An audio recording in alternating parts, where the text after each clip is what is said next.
Hey y'all, welcome to my channel, Majestically Maya. Thank you for visiting today. Today's video will be about heat damage and what methods you can take to recover. And when I say recover, you guys, I do not mean that there's a treatment you can apply to your hair that will restore your natural texture. That's impossible. I know I've seen a lot of people saying that if you deep condition, it will revert your hair back to natural. That's not true. I'm just gonna be honest. So it's not true, or it wasn't true in my experience. The only thing that you can do is deal with it. And I'm gonna tell you the steps in which I dealt with my heat damage and how I was able to recover from the damage. Let's get into this video. There are 6 things in which I did to recover from the stage of heat damage, natural hair, to having healthy, long, natural hair. Okay? Number 1 on the list is deep conditioning, okay? So as I said earlier in the video, deep conditioning will not bring back your texture. It will not bring back your natural texture from heat damage. But what it will do is allow you to maintain the length that you have at that time in which you achieved or in which you received heat damage. So I just want to talk a bit about my journey with deep conditioning, okay? So before I realized I had heat damage, I was naive, and I was one of those people who thought, oh, okay, I'm going to use heat and I'm going to heat train my hair. So heat training. I know there are some people out there and they swear by heat training their hair, but for me it did not work. But it worked as long as I wore my hair straight. It was heat damage. I'm sorry. That was the truth coming out. It was heat trained. So I could wash my hair, then I could blow dry my hair, and it would be straight. I remember people telling me, ooh, what'd you do to your hair? And I would say, I just blow dried it. Blow dried my 4B hair, and it's bone straight. I was young. I was naive. I did not know that I had heat damage. And there I was getting praised for having good hair. Oh, your hair must be good, because all you have to do is blow dry and it's bone straight. And then I wanted my curly hair back, and I remember, or kinky, let me say kinky, y'all, okay? I wanted my natural kinky hair back. But I said, you know, I'll just wear it in the summertime. But I wore my hair for 2 years straight. And I remember saying, okay, I'm going to wear it back natural this summer. And finally, summertime came, and I was on a break from school in undergrad. And I told my mom, I said, you know, I was like, something is wrong with my hair. And I realized, I knew I had breakage, and I thought I only had breakage from constantly wrapping my hair. And I was like, okay, the wrapping is breaking my hair. I didn't realize that I was not deep conditioning my hair, giving it moisture. I wasn't doing anything but straightening. I was, but applying heat. I was applying heat by means of blow drying and flat ironing my hair, going to the salon and allowing them to apply as much heat as they wanted. And I realized, I'm going to insert the photo, okay? I'm going to insert the photo. It's one of the photos in the thumbnail. When I realized that, oh my gosh, my hair is damaged. There are no easy. I'm going to insert the photo above when I realized, and I was crying to my mother. I said, Mama, I said, what am I going to do? My hair It's breaking, it's brittle, it's damaged, it's terrible, it's not pretty anymore. What am I gonna do? What am I going to do? And I realized I needed to take better care of my hair. I began to deep condition more often because my hair damage, y'all, like my heat damage was breaking itself off. It was escaping from my hair. It was desperate for the lack of care that I was giving it. My hair was jumping from the natural. So the heat damage hair was desperate to escape from my grips. That's how you get to the other picture where you see me and I'm looking, I was very upset, y'all. I was very upset. I washed my hair and that's when I realized, because I had never looked in the mirror when I washed it, but I realized, okay, my roots are natural still, and my heat damage is bone straight. And I realized I had lost more of the heat damage hair than I thought that I had, so I would wear buns all the time, and I just had to make a change. So for the deep conditioning, I would recommend using whatever you have at your disposal that's healthy. Okay, so you can do the DIY methods, and I will do a future video on those and some of the things that I've done and some of the natural remedies that I've used to deep condition my hair.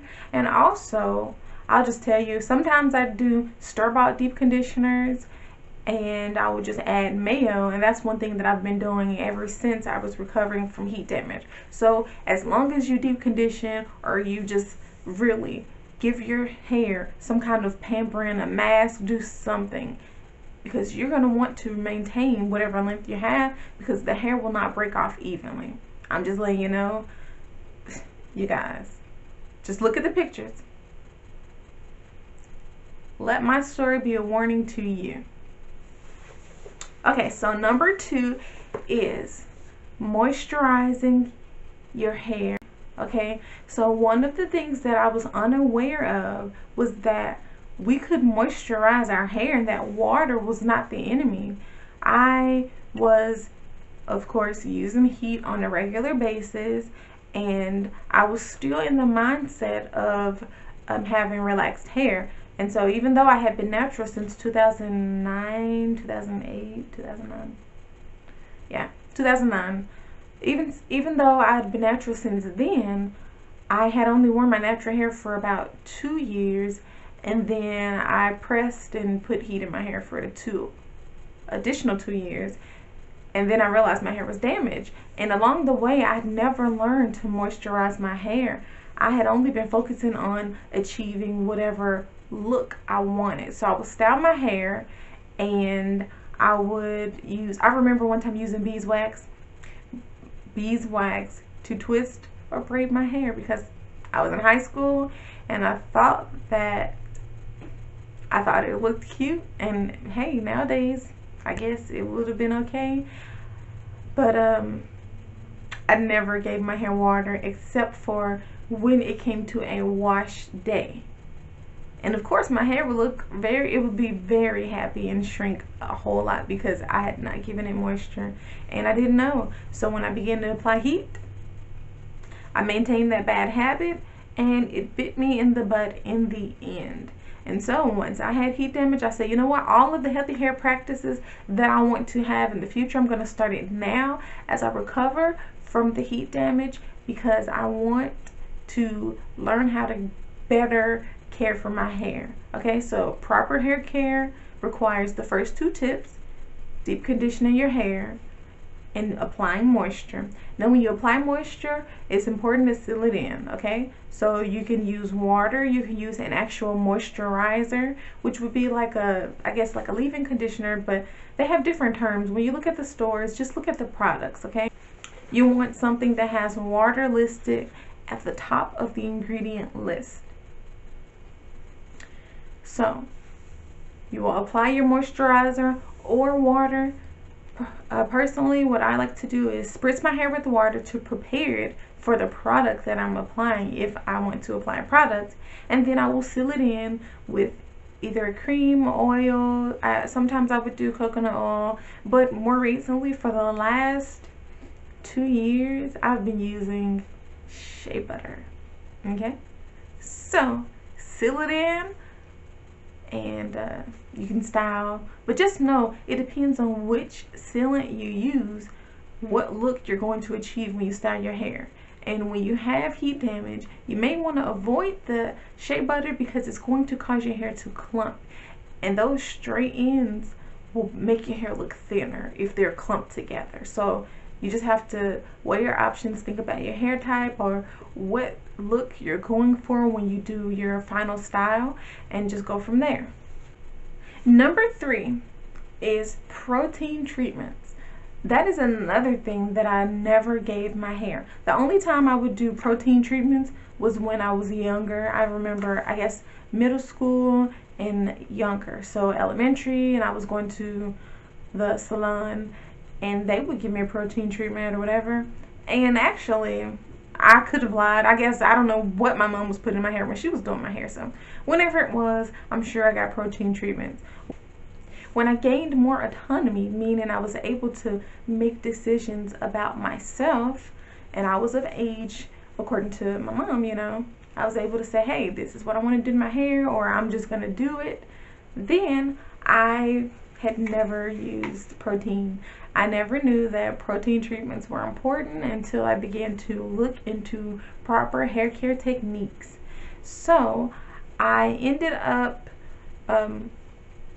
trying to figure out which protein I wanted to give my hair, and there's a product that I love even to this day that I've never stopped using completely. I won't say I've stopped using it regularly because I feel like my hair doesn't need it, but when I need protein, you guys, I will buy what is it, I will buy Cream of Nature leave-in protein treatment conditioner, something like that. I'll insert a photo if I can, or I'll put the link in the description box. But this is a product that I stand by because I feel like whenever my hair feels weak, I would just make sure I spritz that on my hair, of course after water first, and I will seal it in, and I just love that. I feel like that is one of the main things that helped my hair recover from the breakage that was taking place as I was suffering from heat damage, because I didn't realize it,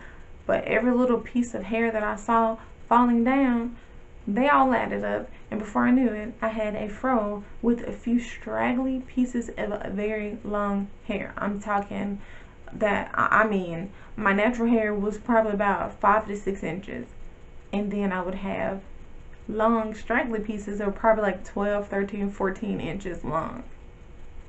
That's a drastic difference in length, and that was my wake-up call. That is why I included that photo in the thumbnail, so that you guys can see the extent of the damage that I was suffering from when I had heat damage. I don't mean just one section, I mean my entire head. It was terrible, terrible, terrible, and I did it to myself because I was heat training, or so I thought. Number 4 is that you have to trim your hair. I know that at this stage in your life, if you have heat damage, you're suffering, you are distraught, you're probably mad at yourself, you're upset of whatever actions took place that led to this state in your hair journey, but it's okay. You have to realize that your hair is damaged. That's the first, I guess that's the first thing when it comes to achieving healthy hair, is to know what stage is your hair in at that time, and understand that when that hair breaks off, when that damaged hair breaks off, it's going to leave behind an end that is not straight. It's not a healthy end. So you're gonna have to trim your hair. You don't have to trim a lot, you just have to trim enough so that you can get a straight end. Because if you think of hair, think about like ripping a sheet of paper, and you're not gonna automatically rip it in a straight line unintentionally. You're gonna have to put some effort into it. So when your hair breaks off, it's not breaking evenly, okay? And that means that the hair left behind, still attached to your head, will have a jagged end, probably a split or some kind of other funky combination of a split, that like a non-traditional split. It's going to be unhealthy. It can travel up the hair shaft to the root. it'll be a problem in the future. Your shedding will persist. And so to mitigate some of that shedding, some of that damaged hair from becoming worse, you're going to have to trim. You don't have to trim a lot, and that's one of the things that I did too. I had to trim the long, healthy, oh, sorry. It wasn't healthy. That's what got me here. I had to trim the long, damaged hair, and I also had to trim some of the healthy hair left behind because it had previously been attached to the damaged ends. So you must trim. Number 5, when your hair is damaged, you're going to want to touch it as less as possible because it's already fragile. Okay, so if your hair is fragile, that means that whatever you do, if you look at it, it's going to be gone. So even with the deep conditioning, even with the protein treatment, the moisture, the trimming, your hair has a high potential of not remaining attached to your head. And if you want to protect your hair and you want to give yourself a break from the frustration and the sadness, because you're going to have to grieve, you're going through a grieving process of grieving the healthy hair you once had, you should just put it away. Put your hair in a protective style, get you some braids, some twists, whatever you need to do. You can bun it, you can do as I did, which leads me to number 6. So what I did, and I will insert a picture, you guys, I would stick to a roller set. I use the sponge rollers of various sizes because the longest hair that I had on my head at the time was from the middle of my head. And that hair, like I said, was like 12, 13, 14 inches long of completely bone straight hair with natural roots. And then the rest of my hair was natural. But that's because the rest of the heat damage had broken off. And so I would do sponge roller sets. I would put the largest rollers at the top, and I would put the smaller rollers on the edge, like on the perimeter of my head on the sides. And then I would just rock it with confidence. And people would always say, you know, hey, what did you do to your hair? And I would say, I only did a roller set. Now, at this stage in the game, at this stage in life, I wish I had been more open and telling people, hey, thank you for your compliments. And I also want to let you know that I'm suffering from heat damage, and this is a style that I'm using to protect it. But at that moment, I was just happy with the fact that it wasn't noticeable that my hair was damaged and that I found something that worked for me. So I will insert a photo of this hairstyle that I wore. The roller sets gave me more hope for the future of my hair because I would just wear the roller sets, I would sleep in them, and that is when I realized that I need to do a bit more research when it came to healthy hair care practices. And I realized that I had been using my rollers improperly. Sure, it's easy to just put your hair on rollers, but you have to remember that if you're going to use rollers, you should buy the little papers. It's like tissue paper, the little squares, and place it on the roller before you roll your hair on it, because I realized that some of my hair was breaking off in the rollers themselves. But in general, the rollers help to make me more appreciative of the hair that I had, and to remind myself to take better care of my hair, and it gave me hope for the future that this was not a stage in which I was going to be confined to for the rest of my life. And I continued to do more research on healthy hair care practices, and I kept these tips in mind. So I'll just go over the steps again. So number 1 is deep conditioning your hair.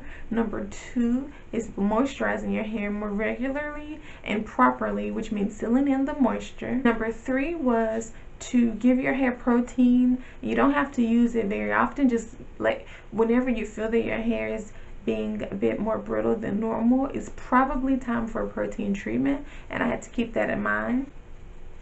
Number 4, I needed to trim, and I don't believe that I was trimming before then, actually. So I needed to incorporate trimming my ends, whether it was a certain time frame or not, at that time I would trim it whenever I thought about it. I'm not gonna lie, but now it's a more of an impromptu, just trim depending on how my hair is acting. It's not scheduled. It's not scheduled. So in the beginning, I made like a conscious decision to trim, and now it's just however I feel. If I feel that my hair is being a bit more difficult, and I hold it up and I do the search and destroy method, and I see a lot of knots or I see a lot of split ends, I'm going to go in there, and if it's more single strand knots than I normally have, I'm going to trim. If it's only a few single strand knots or splits, then I'm just going to search and destroy. I will make a video on that as well. Number 5 is protective styles. That means I had to put my hair up in buns. I had to put my hair into braids, twists, anything that would keep it up and protect the ends and keep my hair as far away from my clothes as possible. That is one of the things that led me to the roller sets, which I incorporated very often. I would do it every time I washed my hair. I was going to do a roller set. There was no question about it. And if it wasn't in a roller set, it was going to be in braids or twists. Now the roller sets, it's like a half protective style, because your hair is up and it's not touching your clothes, but it's still exposed to the elements, the wind, the sun, the rain. If you lean back on a chair, it's still exposed, but it still was a lifesaver for me. Thank you guys for watching. I hope these tips are very helpful for any of you who may be suffering from heat damage at the moment, or if you know somebody that is. Thank you for watching. Bye.